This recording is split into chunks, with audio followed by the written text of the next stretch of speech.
The bell has rung. So get seated and join Elementary Schooled for today's interview.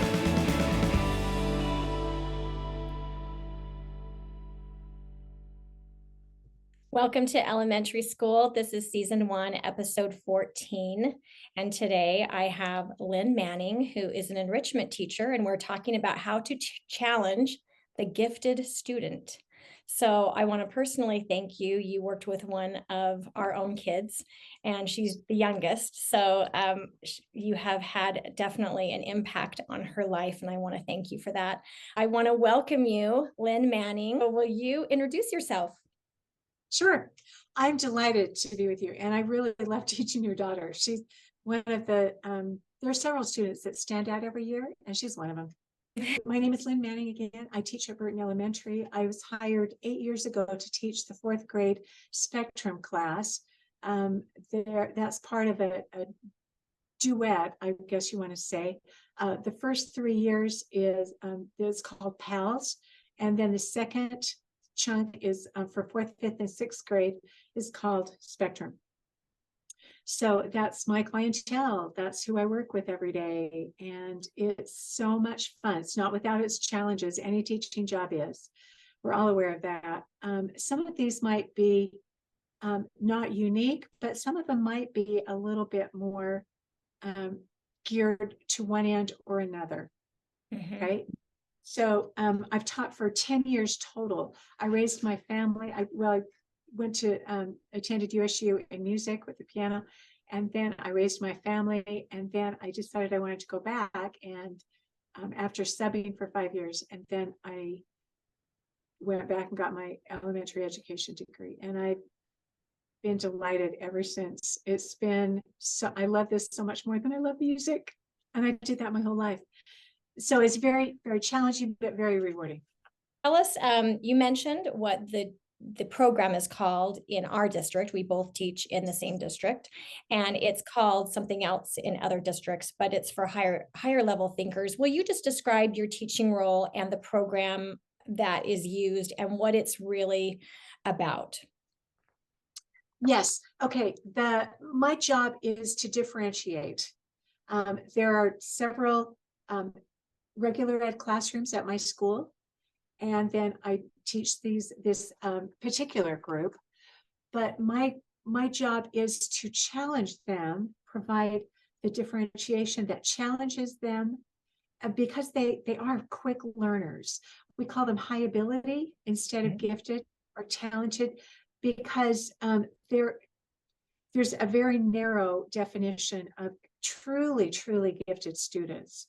And so most of my students they don't fit that criteria, but they are quick learners, they're high ability, they are hard workers, they are eager learners, and they want to achieve. And so I prefer the high ability. Yeah. I only looked this up because I don't know if I've ever actually looked at this before, but on the website for our district, it talks about how the full-time program, which in our district is called Spectrum, is designed for students who are motivated to learn, but teachers work hard to assist students who may have become turned off because their regular classroom work has become too easy for them. Is that a good description? Yeah, that's a very good description. So I provide the challenge, but so many of these students are at different levels in different subjects. They aren't high ability in every subject. Many times. And so it's almost a little bit more of a challenge for this class, because I need to challenge the high ability spellers, but they might be lower in math, or they might be excellent at science, but they're not so great at reading. So they do have to test into my class. So they have to have a basic level, high level, but at the same time, they aren't automatically gifted or high achieving in every single area. But my job is to take each student where they're at and challenge them appropriately. And so I've got all these different levels that I'm trying to address. And it's challenging for me. It's exciting for me, but it's a lot of work too. Yes. How do students, I mean, I know this process, but it might have changed after, because it's probably been, let's see, a good 5 or 6 years since we were with you, but how do students qualify for this program and what is that process like? Okay, first of all, there's several ways. All kindergartners can be tested at the recommendation of their kindergarten teacher to enter the first grade PAL program. Not all kindergartners, to my understanding, last time I heard, was that not all kindergartners are immediately placed in the first grade PAL class, but upon their teacher's recommendation, because they see their level of ability and what they can already what they've already mastered. Then also a parent can request the testing, and then they are tested at the district level with often they come to the individual schools, and so then they would be tested all together. And those that I'm not sure that test for the early learners, but for all the third graders then that are already in the PAL program, they've usually been in at first, second, and third grade, but they can enter at any grade level. But all the third graders are retested to see if they will continue on into the fourth grade, fifth grade, sixth grade spectrum program. So all of the kids that are in the third, like I said, the third grade, they're retested because sometimes students can zoom really high, have a really high incline in learning and ability, and then they kind of taper off, they plateau. And so others are kind of basic, just kind of regular kids, and then all of a sudden something clicks and they just they take off. Yes. And so then whatever age they're at, they are placed appropriately according to their best needs. So their needs can be met educationally, academically. Sometimes kids can be in a PAL program for first and second grade, and then they decided, no, this is getting frustrating, and this is not a good emotional academic level. Okay. So go into a regular third grade class. Yeah. They could request to be admitted into but then they'd have to be retested in, like every other third grader, into the fourth grade class. So some of my students in my classes actually have been placed as a one-year placement.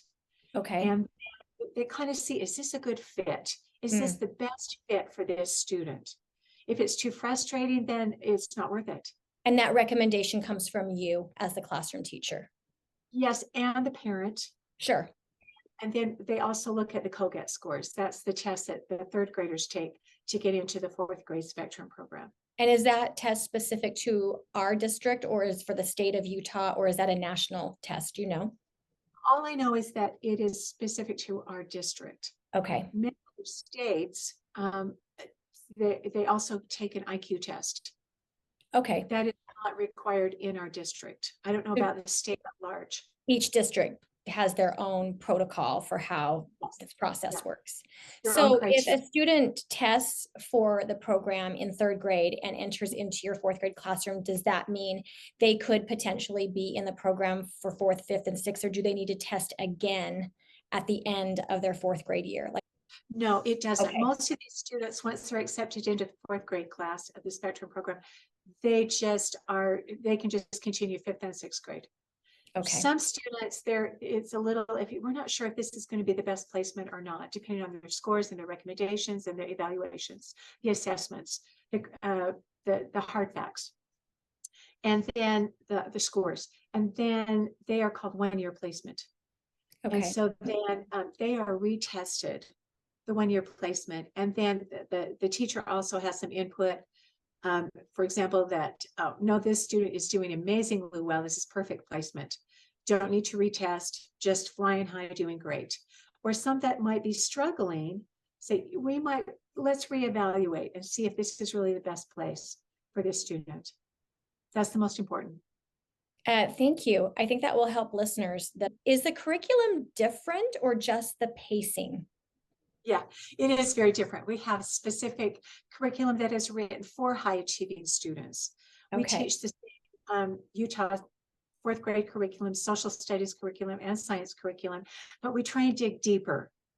The whole purpose of the spectrum of this high achieving curriculum is to provide depth and complexity and rigor to challenge these students because they're up to it and they need it so that they don't get bored.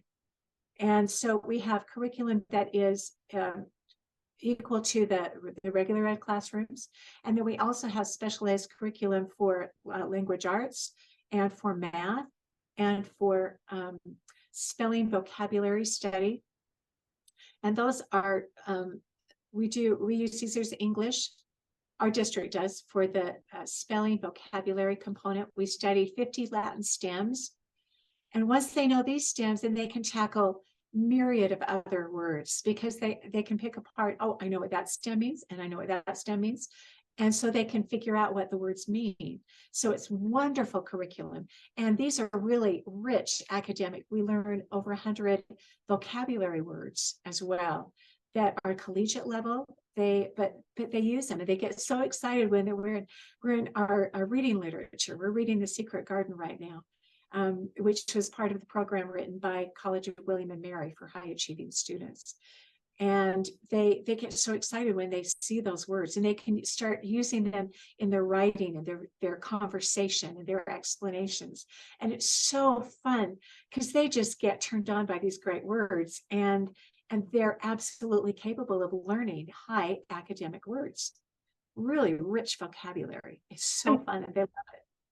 I'm glad you mentioned that because that's actually one of the biggest lasting effects that my daughter feels like happened in that fourth grade year because the Latin roots, I just remember she would hear something and like, I know what that means. And it's just such a good skill that carries over into so much more than just the spelling of it. I mean, it affects that for good too, but also the comprehension and reading and everything. Yes. Also with our math program, that's also, we use the M cubed program in third grade, M squared in M cubed in fourth grade, my level.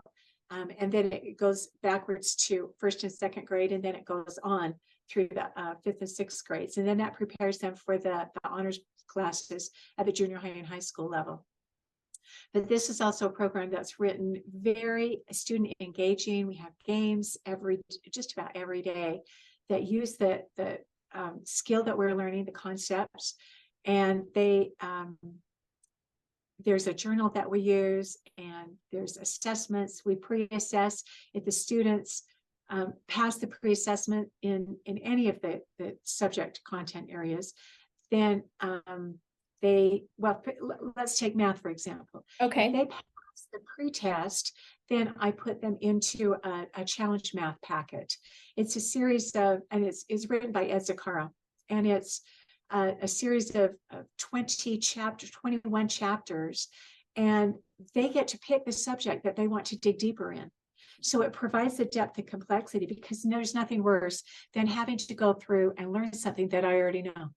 Mm-hmm. They lose interest. It's not good. Research shows you don't want to have math tutors for these students. You don't want them to become little mini teachers. They need to be challenged. That's what they're in school for. Yes. So they get to learn at their own pace, but then they're allowed to pick their content area, astronomy or ratios or whatever it is, fractions, higher level. And that even that has levels within it. So it's a really fun program, very engaging, and it's their choice.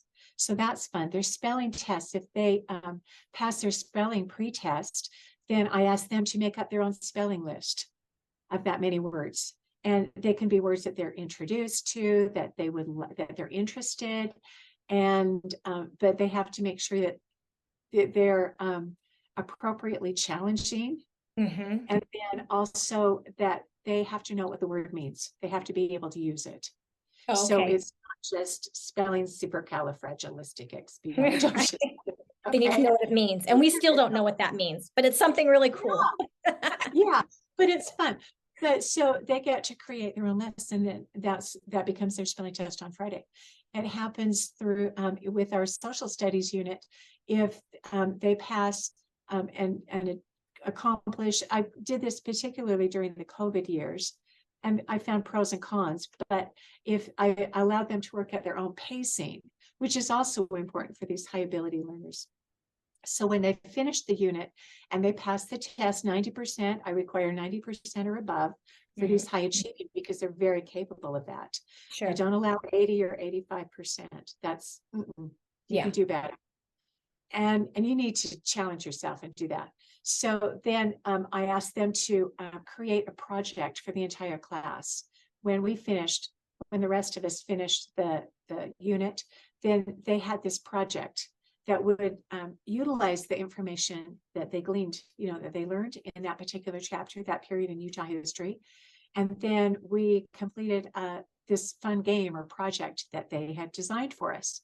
And so they could use that creativity and they sometimes think a little bit different. They can solve problems in a myriad of ways, which is one of the delights for me as a teacher. This morning, we said, okay, how would you solve this kind of problem? And so we explained a basic algorithm. And they said, who solved it a different way? Well, they come up with amazing ideas. And so then I say, okay, that worked for this one. That's correct. Will that work for any set of numbers? And so then they have to start thinking, rethinking, and reflecting. Really, will that work? Or is that just to this specific set, this particular situation? But they get each other and they learn from each other. And so that is a little different, maybe than a regular ed classroom. They understand the way each other thinks, which is sometimes in a very different channel than a regular 9 and 10-year-old might think. Does that make sense? Opinion, yeah. In your opinion, do you see that these kids, they come with that? Is that just how their brains are wired? That they are wired as critical thinkers? Yes. So we want to use that and learn from each other. Yeah. Also, socially, sometimes these kids have several are multi-exceptional, which means that they have more than one difficulty expressing themselves, or some of them have been diagnosed on the autism spectrum. And so sometimes they have difficulty in their interpersonal relationships. Not always, and not very many, but a few each year have difficulty with that. So and we have that in the regular classroom as well. We can, absolutely.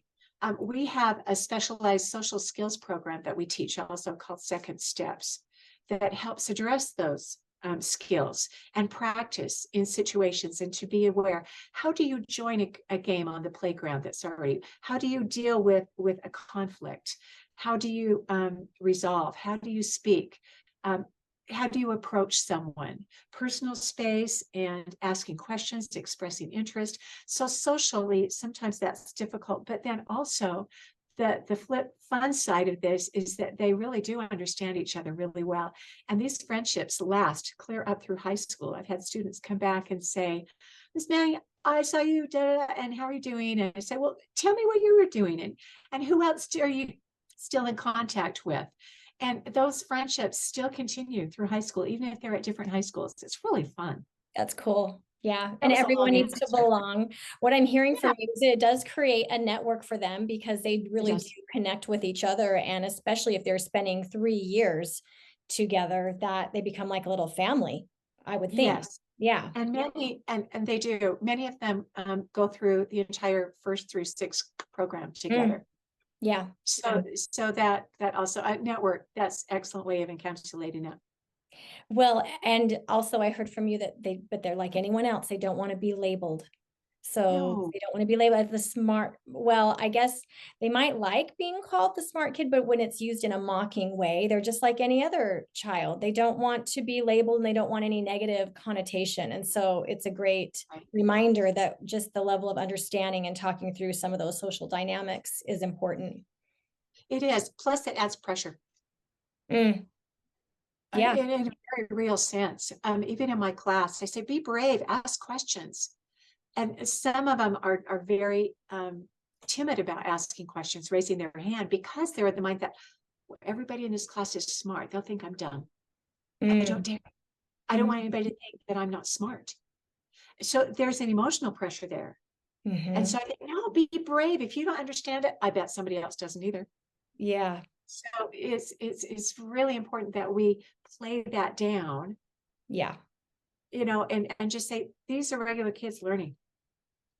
Well, you do a great way. I just remember this, just leading them through that. So, because I always think, teaching, there's this big academic component. That's why we're in school. That's the whole Yes. concept. That's But the our job. emotional, social part is so huge and it affects them. We can't get to the academic stuff unless we break through some of these challenges with just their thinking and being, we know how we teach open and closed mindset now, and I can't do that. I can't do that yet.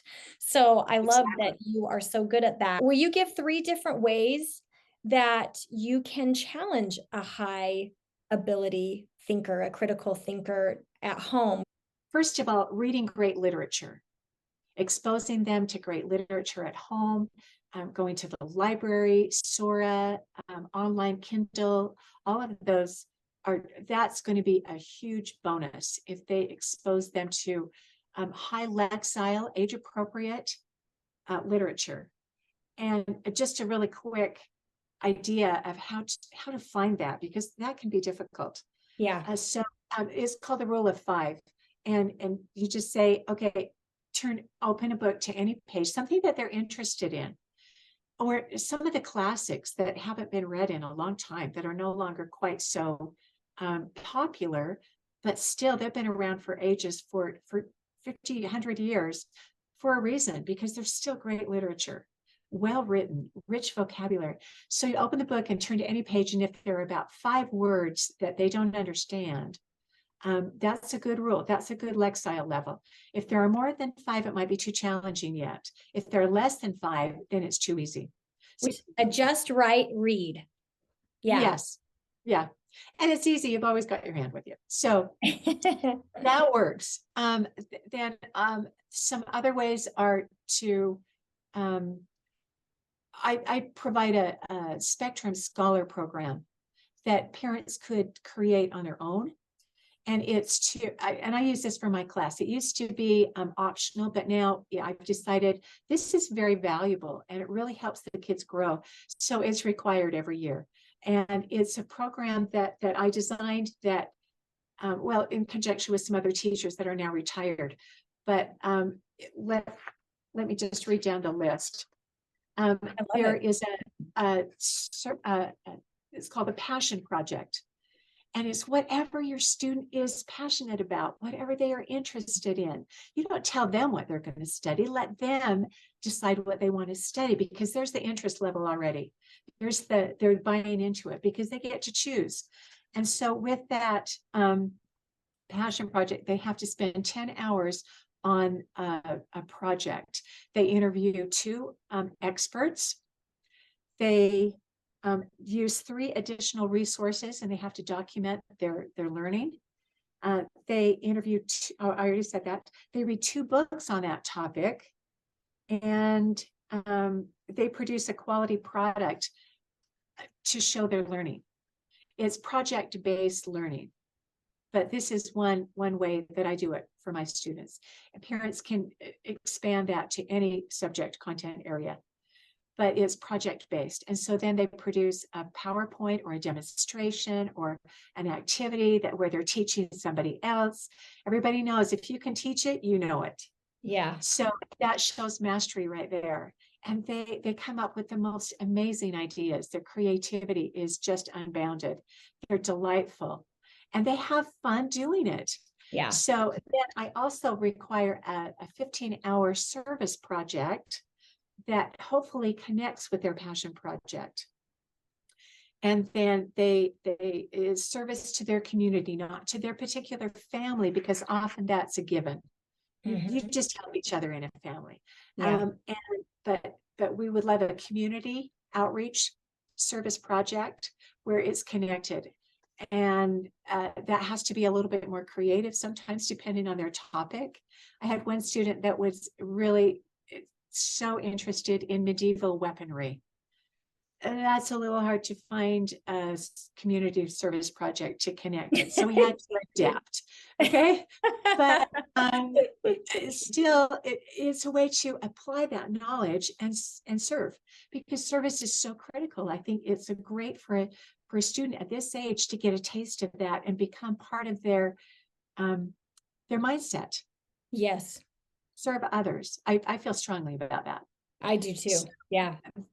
That really helps. I also want them to read from 10 different genres throughout the school year. So many people fantasy is the big thing. Well, now graphic novels is Graphic novels, yeah. big, huge. But Mhm. I won't even allow those for my book projects and book reports, because there are so few pages or words on a page. Mm. And the lexile level is much lower, and they don't use anywhere near as rich vocabulary as I want my students to be immersed in.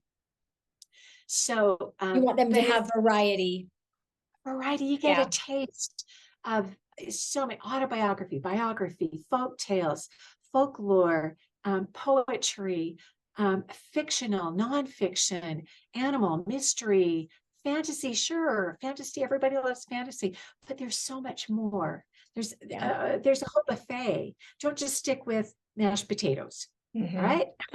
Yeah. And they need to be exposed to it, because they might find out that they love it. And that happens a lot. Yeah. Yes, absolutely. That's the whole idea. That's the purpose behind it. That It's is really great. I remember, like, one of the things that stands out for my child was that the passion project, and we've used that in our classroom. It's not as grandiose of a scale as yours, but just, when we need to meet some individualized high achieving students, yes. we're able to kind of create that at conferences and say, would you like to pick a passion project? And it's a smaller scale, like I said, but Sure. it gets them excited. And It I know does. I've seen it work. So I think that's a really good way to challenge a student that is in a regular classroom as well. So I love that. Excellent. And then they get to also teach it to the class. So they're teaching Oh, each other, yes, they share which it. is really fun. Yeah, they share it with the class. One of the students this year that did a passion project, she ended up submitting it to what used to be called Reflections, but here it's called Yes. Imagination Creation, and submitted. She wrote this book and she did place. And it was really amazing, because she was so interested in it and was reading it to her family and her grandparents and read it to the class. And it is a way for them to, well, just like the wording says, just to get passionate about something. Sometimes we have parents say, our child is bored, but they might not qualify for a program like this at their school. And so what would you say to parents in that situation? My biggest advice is that you talk to the teacher and ask them to differentiate. Mhm. That's an expectation of every single teacher, Yes, is that you differentiate.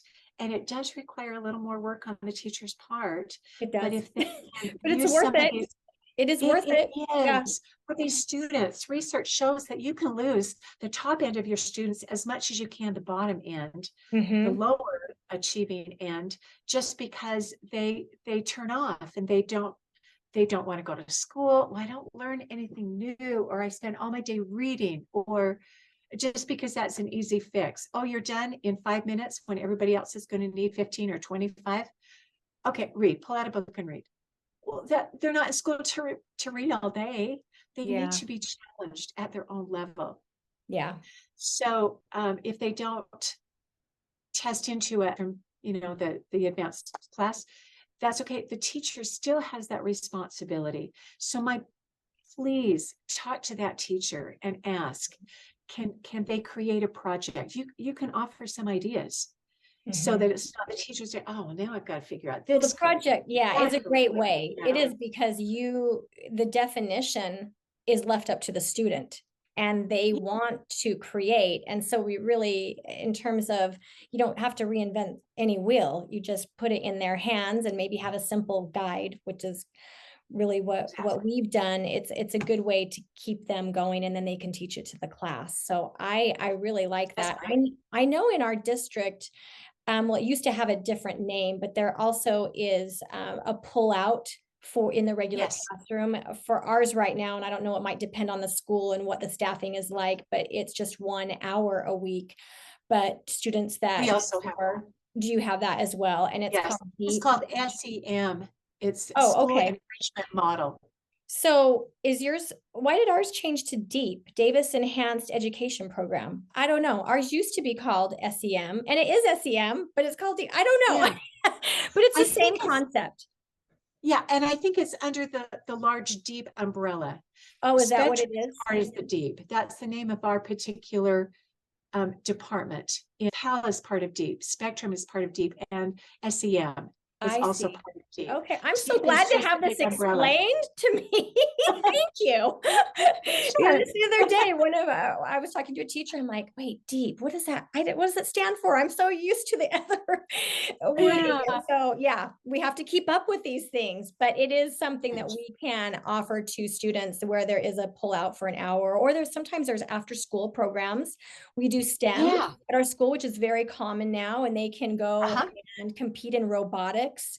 And so ask is what you're saying. Ask the teacher, Yes. talk to them, Yeah. and get some other ideas to challenge your student. Yes, and if need be, you can ask for the principal's support and ideas and suggestions, so that you're all working together. It needs to be a solid team to help keep that student at their highest possible learning capability and level and interest and challenge, and keep them excited about learning, Yeah. because it's so easy just to get bored and turn off, and that's when you're misbehaving. I know from experience, my son, yep, that happened. Or else they said, just read, and then he was reading when he was not supposed to, and she said, so and so, what did I just say? Well, he could quote verbatim. Okay, because these kids are pretty intelligent. Yeah. They can multitask, they can do it, but you want to use that. Don't stifle it. Mm-hmm. Well, I think that happens. Sometimes our smartest students, and I just mean on an intellectual level, they're all smart. They come smart these days. They have to be smart, but that high intellectual level, they are sometimes your most challenging student. Yeah. Yeah. It can be. Yeah. That They can catch happen. on quickly, but then sometimes it leads to behavior problems, off-task behavior that could be inappropriate. One other strategy, Melanie, before we leave that, is that there are a lot of really great challenging mental games that require a different level, like chess. Mm-hmm. That requires a lot of mental concentration and focus and strategy. Games like Crypto and Set, those kinds of things require a different level, certainly more than Chutes and Ladders. Okay. Mm-hmm. I Yeah. know that's a lower age level game, so those are quite extreme, but yet even 5 and 6-year-olds can learn chess, and they love the challenge. They do. So don't be afraid to, it doesn't have to be Minecraft, during the hours. Please challenge your students with puzzles. Okay, that's a whole different visual way of challenging. Mm-hmm. That's a great suggestion there. Those. You kind of talked about this a little bit. I just have 2 more questions, but one is, what are some of the pros and cons of having a really smart kid? Let me start with the cons, because the pros certainly outweigh it. Yeah. So the cons are that they can become bored with school, and then they turn it off. They don't want to go to school. It's okay, Mom, I don't have to go to school today or tomorrow, because I can catch up the next day for all 3 days work. Mm-hmm. And so then it's hard to get them out the door, because there's nothing to look forward to at school. So that can be hard. Again, sometimes the social abilities that can vary widely, and sometimes that can be difficult. The multi-exceptional characteristics of some of these students can be a challenge. Mm-hmm. But the abilities, the pros, to watch and appreciate their vocabulary, their connections across disciplines. So fun to see them light up and make those connections. their sense of humor often is, they can appreciate subtle humor in a different way than the more Laffy Taffy kind of humor. Okay. Yeah, I know what you mean. They That is understand fun. sarcasm. They understand idioms or figurative language. Yes. They kind of eat it up and they use it, which is delightful. The rich class discussion, because they have a wide variety of perspectives, and so that enriches our class discussion. Their vocabulary is really fun because it can be deep, and just to watch them use that in really effective ways. A delightful person and teacher. I really appreciate the suggestions and the resources you've provided. And I would like to put those in our show notes so that parents can go to some of these programs, because if you are teaching at home, can they have access to like the M Cubed program you talked about and some of these other resources? Are those specific to your school or program? They are specific to our district program. Okay. But I'm sure they are available. In fact, I had some parent just like a couple of weeks ago, somebody said, my mom has this Caesar's English program. She goes, that's what we use. It's available. You don't have to purchase it. Do try to end with a little thought. This actually, I think you'll like this. It's from Albert Einstein. It's in his quote, two of them. It's not that I'm so smart. It's just that I stay with problems longer. I love that one. It's on my wall. See that? It's on your wall? Get it's out. On my wall. Do you see that in kids? Grit. Pardon? You see that in kids. They persevere. Oh, yeah. And I just think, just keep trying. Don't give up. We're not done yet. Yeah. Okay? Yeah. Thomas Edison, how many times did he have to try to get that light bulb?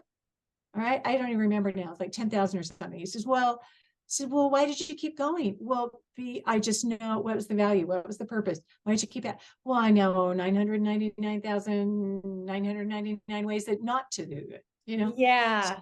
But it is still a learning experience. Yeah. That no failure is actually a failure. I think that's one of the things we try to teach with open mindset. Like, we're just figuring out a new way. The other quote. Unless you quit. Yeah. Yeah. And that's, in this time where kids get a little bit overwhelmed, it's like, no quitting. We got to keep going. The other one I liked was, I have no special talents. I am only passionately curious. Oh, love it. That's good, right? These kids. Yes. Lifelong curiosity. Absolutely. And chase after those ideas, those wonderments. Yeah. In a passion project. Yeah. There you go. That's delightful. I love that. Oh, thank you, Ms. Manning. Thanks for being part of today's class. To submit a question or topic for further episodes, please email elementary.schooled@outlook.com. School is out for today, but please remember, when we strengthen a child, we strengthen society.